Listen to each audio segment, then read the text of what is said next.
Yo, what's going on, y'all? What's going on with it? This is ZQ the Rebel. What's going on, y'all? What's going on with it? This is ZQ the Rebel. Oh man, we got a little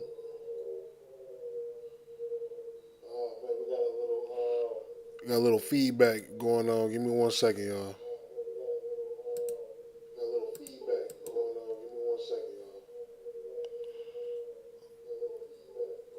Okay. All right. Give me 1 second. All right, there we go. Man, what was that? What was that? Okay, y'all. All right. Man, my bad. All right. It looked like we're good. Looks like we're good. We're good to go. The levels look good. So, you know what? Look, I want to talk about a heavy conversation. It's a heavy conversation today. First of all, let me say this. This is for educational purposes only. If you feel offended, um, maybe this isn't for you. What I'm going to bring out, I'm going to bring out facts. I'm going to bring out history. You know, and you know, if you have an opinion, have a comment, concerns, go ahead and type it in the chat. Go ahead and type in the chat. We can discuss it. But just wanted to let everybody know this is for educational purposes only. Purely educational. All right? Of course, you know what I'm saying? I do not promote any harm to go upon the LGBTQ plus community. All right? This is strictly for educational purpose. All right, so let's start. All right, so we go. Look, it's June, and of course, June is here. We're in June 4th. Yeah, June 4th. And guess what? This is Pride Month. Pride Month is here. Okay. Um. Yeah. So a lot of people feel different ways about Pride Month. Me, on the other hand, I'm a traditional person, um, and I don't believe in Pride Month. I don't believe in having a parade to parade around uh, your sexual identity and to push that on the whole world and to make us accept it.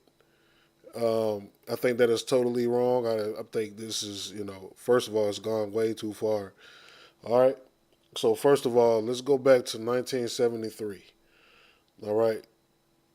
So back in 1973, well, prior to 1973, the American Psychiatric Association, the APA, considered homosexuality to be a mental illness prior to 1973. So what does that mean? That means they thought that homosexuality, like I said before, was a mental disease, a mental illness. All right, something that needed to be studied. All right. So let's read right here. I got this little brief summary about what's going on, what happened after, well, during 1973. Okay. So in 1973, the American Psychiatric Association, the APA, voted to remove homosexuality from the DSM, with 5,854 psychiatrics voting to remove it and 3,810 voting to retain it. This declaration helped shift public opinion and marked a major milestone for the LGBTQ equality. The classification of homosexuality as a mental disorder was challenged by gay rights activists following the 1969 Stonewall riots. The APA Board of Trustees voted to remove homosexuality from the official list of psychological disorders on December 15th, 1973. All right? But prior to that, homosexuality was considered a mental disease, a mental illness, a psychological disorder.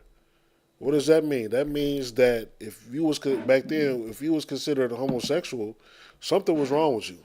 You needed to be checked out. You need to probably be put into a mental institution because this is not normal. This is not normal behavior. Who was doing this?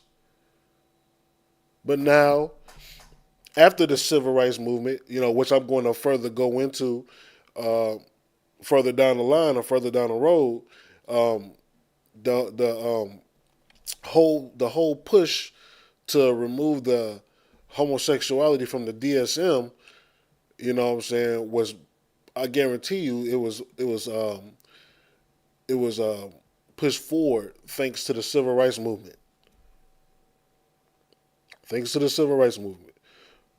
You got to understand, the civil rights movement opened up a lot of opportunities for everybody else. You got women's rights, the removal of the homosexuality from the DSM. We got plenty of other things that everybody else piggybacked. You hear me? Everybody else piggybacked on our pain. Everybody else piggybacked, on our struggle for their own agenda. So this is nothing different. You understand? Because of our sacrifice, everybody else was able to have what they want. Okay? All right, let's go here. We had daily.jstore.org. Okay? This is just a brief summary about, the American Psychiatric Association. All right, the American Psychiatric Association, or the APA, was founded in 1844 by 13 superintendents of the U.S. institutions for people with mental illnesses. All right, these are like three bigwigs that came together to form the APA. The organization ballooned in membership after the end of World War II, likely due to the GI Bill, allowing thousands of young, mostly white, men to attend college. Given that the majority of U.S. universities did not admit women into their ranks until the mid-20th century, the APA was largely a male-dominated organization at the time of the declassification effort. Okay? Now, here's the second portion to that. The first DSM, created in 1952, established a hierarchy of sexual deviances. Now, check this out. Back then in 1952, homosexuality was considered one of those sexual deviances that was at the very top. All right? A man on man and a woman on woman action, was considered a very weird, a very unusual behavior. Okay? Now, it says, thus centering heterosexuality and vaulting heterosexual behavior to an idolized place in American culture. You understand? Heterosexuality is normal. But right now, in today's society, they looking at, it's like damn near heterosexual people are damn near being eradicated. Not eradicated, with the idea of accepting homosexuality. You know what I'm saying? Like now, they push the homosexual agenda on you, on your kids, to the point where they're teaching your children in school about homosexuality, which is insane because I thought you go to school to learn. Let me ask you this. What does it benefit a young child to be learning about homosexuality, about making gender identity choices in school? You know what I'm saying? These children are 5, 6, 7, 8, 9, 10, all the way up to 13 and stuff like that. Like, you're indoctrinating them with the homosexual idea. That's what that is. It's a very attack on your children. The very attack on your children, and I don't like it. I don't like it. Now I'm talking about my people. I don't know about everybody else, but I'm talking about blacks, Hispanics, and natives. Blacks, Hispanics, and native people, we go by the book. We go by the Bible. You understand? And the last time I read the Bible, I'm paraphrasing. The Lord said, be fruitful and multiply."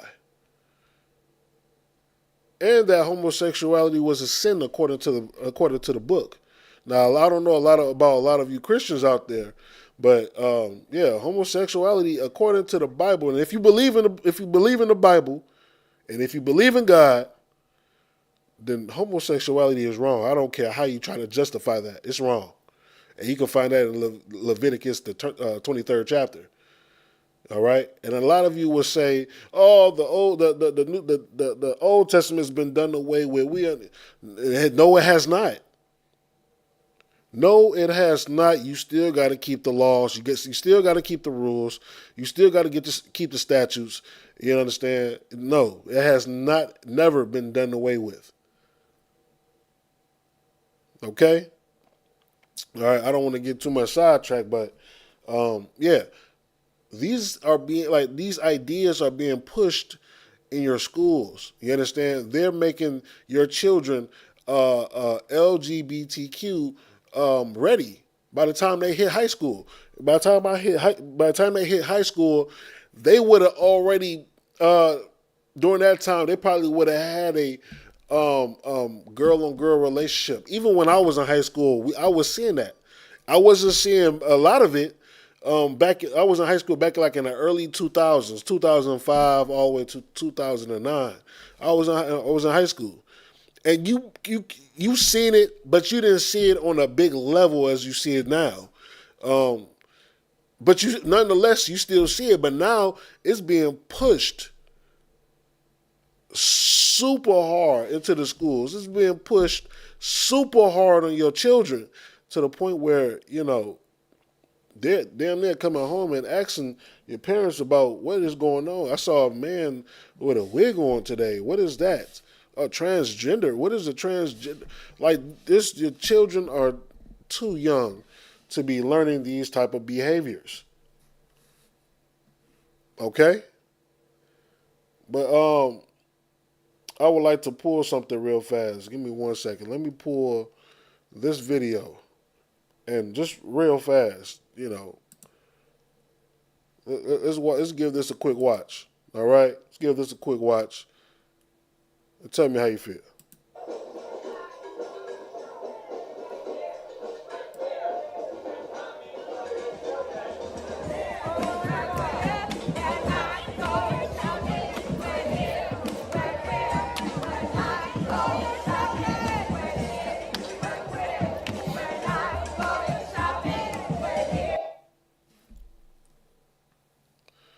I mean, come on. I mean, come on. What are we talking about here? What are we talking about here? Okay, what are we talking about here? Like during this time, Pride Month, it's like the LGBTQ community has a license to go out and basically condone a raunchy behavior without really no consequences. You know what I'm saying? Don't no one call the police. And what's funny about it is a lot of people that's heterosexual want to join in and say pride, pride, pride.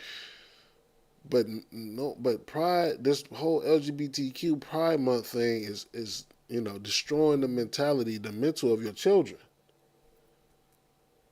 The mentality of your children that we got to stop that. We got to train your children up. Now, look, when I mean stop it, I don't mean go out and burning down buildings and hurting LGBTQ, associated people. I'm telling you, just teach your children at home. Teach your the people that you love at home that that this is wrong. This is wrong. Teach them right from wrong. Okay. All right. Let's keep going into the article. All right. So I'm going to start from the top. The first DSM, created in 1952, established a hierarchy of sexual deviances, thus centering homosexuality and vaulting heterosexual behavior to an idolized place in American culture. In making heterosexuality the norm, the APA effectively made homosexuality the other. That's why they say alternative lifestyle. APA officials were insistent on codifying and differentiating, different. I mean, look these words, man. Differentiating natural or healthy behavior from unnatural behavior. Yeah. Prior to 1973, uh, uh, um, homosexuality was an unnatural behavior. And guess what? Homosexuality in the Bible is unnatural behavior. Okay? It says the organization believed that procreative sex was unnatural because it could not result in a child. What changed? What changed? That is crazy. All right? All right. So, right here, it says the campaign to remove homosexuality diagnosis from the DSM began in earnest in the 1960s. Remember, back in 1960s, it was the civil rights movement. The civil rights movement backed a lot of these organizations. You know what I'm saying? And it's right here. For example, it says backed by growing civil rights, women's rights. Now you remember, women's rights was about white women getting jobs, working, going to work. That's what women's rights was about. Civil rights was about us trying to be equal, have equality here in America. And then women's rights follow right behind the civil rights movement. And guess what? Right here it says after the women's rights, the gay rights movement across the country. And the gay rights movement follow right behind the women's rights along with the civil rights. So the civil rights movement was the forefront. Remember, my people was being water hosed, bitten and eaten by dogs, lynched on trees, because we was trying to get equality here in America. But piggybacking our pain was the women's rights, the gay rights movement. All right. It says dubbed the homophile movement, gay and lesbian rights organizations in major cities like New York City, San Francisco, and Philadelphia started to pressure elected officials and launch public campaigns for LGBTQ plus visibility and gay rights. Gay liberation efforts were occurring on a number of fronts. So these people was protesting and stuff and going out to the streets on multiple fronts. New York, New York City, San Francisco, Philadelphia. Now these are the big melting pots where these pride movements occurs. The rampant of homosexuality is. These are the big melting pots where everybody go. And don't forget, Atlanta too. If you go to Atlanta, you talk to some of the native to Atlanta, they said that all that just happened recently. Back then, they didn't have, the whole homosexual movement. Now they made Atlanta one of the hubs for the LGBTQ. You see how that takeover just happened? Native people in Atlanta was like, where the hell all this come from? All right. It says gay liberation efforts were occurring on a number of fronts, and the APA declassification efforts was one part of the movement for equality and acceptance. All right.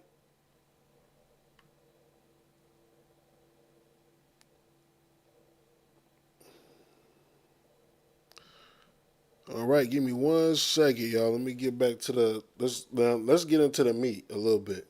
Now, y'all hear me keep saying DSM. The DSM is the Diagnostic and Statistical Manual of Mental Disorders. All right.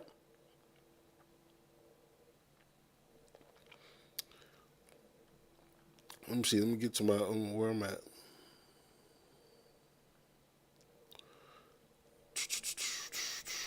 Yeah. So you know what I'm saying. The point is, you gotta teach your children. You teach your children. You know, right from wrong. Teach your families. Protect your families. Like we said, look, I just showed you a video. They said that they were that look. They said we're coming for your children. Yeah.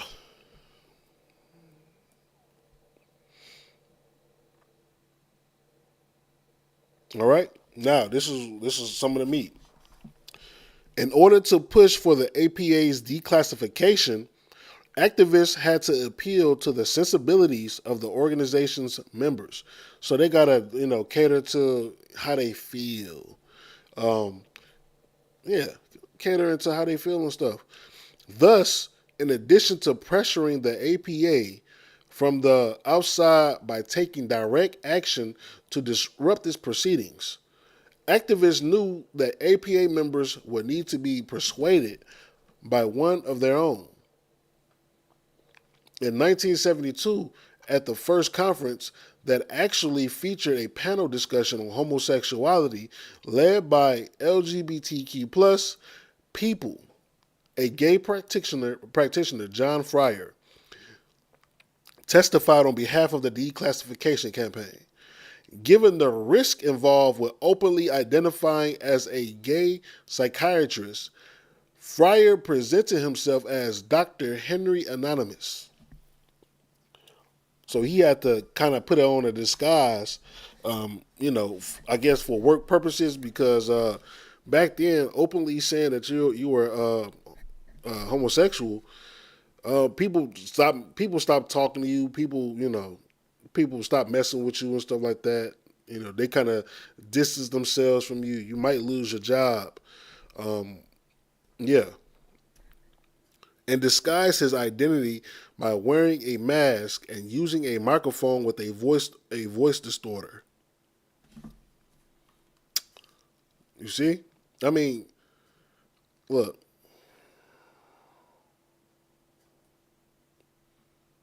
I mean, y'all can go and read this article for yourself. Um, I'm just sitting here bringing out, some of the history. All right, some of the history, a little brief history. I didn't want to go too deep into it, but just the brief facts. Um, 1970 prior to 1973, homosexuality was considered a mental illness. All right, and also it was marked in the DSM, the Diagnostic and Statistical Manual for Mental Disorder. No, I mean mental illness. Um, and also, what I'm saying, the civil rights movement helped push it further than where it was heading. And like I said, they used black people, Hispanic people, and Native Indian people's pain to push their agenda forward, right along with the women's rights, which was primarily for white women working. And then you see black women got right behind women's rights, women's rights. Um, yeah, and everybody utilized our pain to push their agenda. All right, and everybody that took the brunt of all the hate and all the hate was black people, Hispanics, and natives. All right, so celebrate Pride Month. What I'm saying, will be to celebrate your children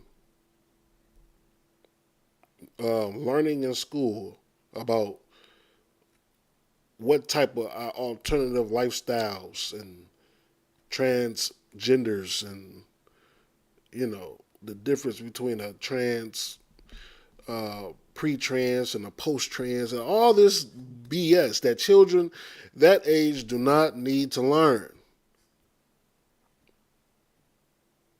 All right, like I said, I don't want to be long-winded, but thanks for tuning in, y'all. This is ZQ the Rebel.